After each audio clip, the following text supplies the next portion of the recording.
Kenya Moore, Britney Spears, Michael Oher, Jamie Foxx, and Allisha Watts. Those are the stories that we're going to cover today in this video.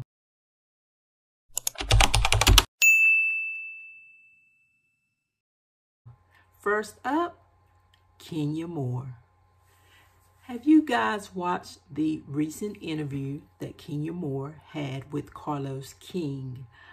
In this video, she touches on her marriage to Mark Daly, her relationship with her mother, colorism on the Real Housewives franchise, and a whole lot of other topics. She discusses how her mother never had a relationship with her mother, and she never could figure out why, and that her mother at one point tried to destroy her career, and she never was able to figure out why her mother acted like that towards her.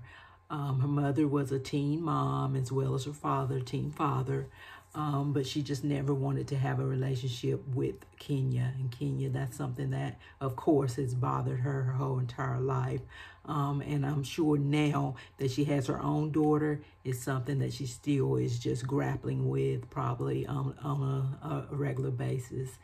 Also, she said that being on a reality show did not ruin her marriage to Mark Daly, that Mark is the reason that their marriage was ruined. And she said she's always put family on top of anything. So if she would have to walk away from the franchise in order to save her family, then that is definitely what she would be willing to do. But this is a really good interview with Carlos King. I would definitely go over there and check it out. Kenya she's like a dual personality type person on the show. She shows you this kind of a mean girl type persona. But in real life, I don't really believe that's how she is. But that's what's paying the bills, so that's what she goes with. But it was a really good interview. I suggest you guys go check it out. The next person we're going to talk about is Britney Spears. Britney Spears' husband, Sam Asghari, has filed for divorce from Britney Spears, and I'm sure we all saw this coming. It just seemed like once she had the issue with her family with the conservatorship, and that finally got removed, it just seemed like the marriage just was not going to make it. But he filed for divorce. They have been married for 14 months.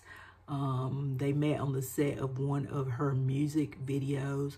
One thing that I was not aware of is that he is 29 years old and she is 41. I didn't know that there was such an age gap between the two. I assumed that he was around the same age as her, but yeah, he was much younger than she is, so that's always a challenge. But she seems like ever since she's hit the scene, she's really just had a hard time. She seems like she's had a great career.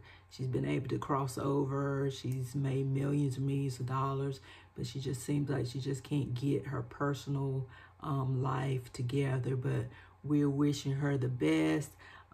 She, of course, will recover from this, and hopefully she can get her music back going and get her life back on track. The next person we're going to talk about is this strange Michael Oher ordeal. I don't know if you guys watch Blindside. I did watch Blindside with Sandra Bullock. She won an Oscar for playing the role of the adoptive parents of Michael Oher, the white adoptive parent of Michael Oher. And now we're finding out that he says that he never knew that he actually was not adopted, that it was only a conservatorship, kind of like I just said with Britney Spears, then that he was never adopted, and that now he's trying to sue them because he feels like they have used his image and a false narrative in order to make millions off of his name, and he has not been able to do the same. This is just a really, really strange story. He has been estranged from them for years, and now he's trying to sue them. They are saying that they have not made millions off of his name, and they want to end the conservatorship. I believe that he didn't know in the beginning when he was first adopted that it wasn't an adoption, it was a conservatorship, because who at age 18 or 17 even knows what a conservatorship is? And I believe that they probably did tell him it's the same as being adopted. And I believe they have made quite a bit of money off of his name, more than he has made off his own name. Hopefully this will be able to get settled out of court, and they can just go their separate ways from each other, and Michael Oher can be satisfied with maybe the financial compensation that he can get from them once it's settled out of court. The next story that we are going to talk about is Jamie Foxx. Jamie Foxx is stating that he is finally feeling like himself after his unexpected dark journey. He's saying he is very thankful, and of course we still don't know what exactly happened to Jamie Foxx, but he said he's very thankful. He said he never thought that he would ever find himself in the situation that he is in, well, that he was in, and that he's just very thankful for all the people that's helped him along the way, all his fans that have sent him well wishes, including celebrity friends, and he's just really, really thankful. And we, like I said, still don't know what has happened to him, but I really hope that at some point that he gets to the point where he's comfortable to share what exactly happened to him, because I think it'll be a good story to hear exactly what he went through, instead of us constantly speculating that he had a stroke, because right now that's the story that everybody thinks, that he had a stroke, but we really won't know until he decides to come out and tell us, and hopefully he'll feel comfortable soon sharing that information with his fans, because they really would like to know. I mean, he's not obligated, of course, to do that, because that is his personal life, but I know that his fans would really love to know exactly what happened to him. And this final story that I'm going to share with you guys is a local story that's happening currently in Charlotte, North Carolina. It's regarding a missing woman. Her name is Allisha Watts. She is 39 years old. She was last seen July 16th leaving, let me see what the name of the street was, leaving a home on Pamela Lorraine Drive, and again, that's in Charlotte, North Carolina. She's last seen July 16th. And then the next thing you know, 2 days later, her black Mercedes SUV was found in the parking lot of a DMV office, and her boyfriend was in the car. And I believe at that time he spoke to the officers, and he said he had just fallen asleep in the car. And then later on, the officers came back about 3 hours later, and he was found in the vehicle unresponsive, taken to the hospital.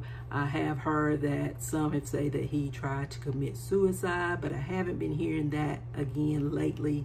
That was something that people were saying in the beginning when they first found him, that he tried to commit suicide. But then I haven't really heard the news saying again about he tried to commit suicide. But he was found in her car unresponsive, and she is nowhere to be found. So she now has been missing over a month. Her family's been having several vigils for her. Of course, the first thing you think is the boyfriend did it. Why is the police, why they don't have him in custody? But they said they have spoken to him, and he is a person of, they didn't say a person of interest, they said just a person that they are still speaking with. They said right now they don't even know where he's at. I personally think that they are just building a case on him and just waiting to be able to get all the evidence to arrest him, and that they are actually watching him, waiting for him to stumble up so that they can catch him, and by telling him that he's not a person of interest, that maybe he's going on with his life and kind of letting down his guard, and that eventually he's going to stumble and they are going to find out what exactly has happened. But like I said, she's been missing over a month now. No one has seen her. The boyfriend has not been arrested. So it will be interesting to see exactly what is going on with this case. I've been watching the news closely on this case. And like I said, like everyone probably is thinking the boyfriend had something to do with it. Hopefully she's safe. But the odds are that she's probably not. I hate to say that. So hoping some arrests will come in the next few days on this case, and this family can get some closure on their missing loved one. But again, thank you guys for taking the time out of your day to watch me tell my entertainment news. My name is Tammy. This is Madison and Oliver. And if you have any celebrities or reality shows that you would like for me to do some type of commentary on, leave it in the comments below. I hope you've enjoyed this video. And again, I'll keep watching and I'll keep posting. Thanks for watching. Bye.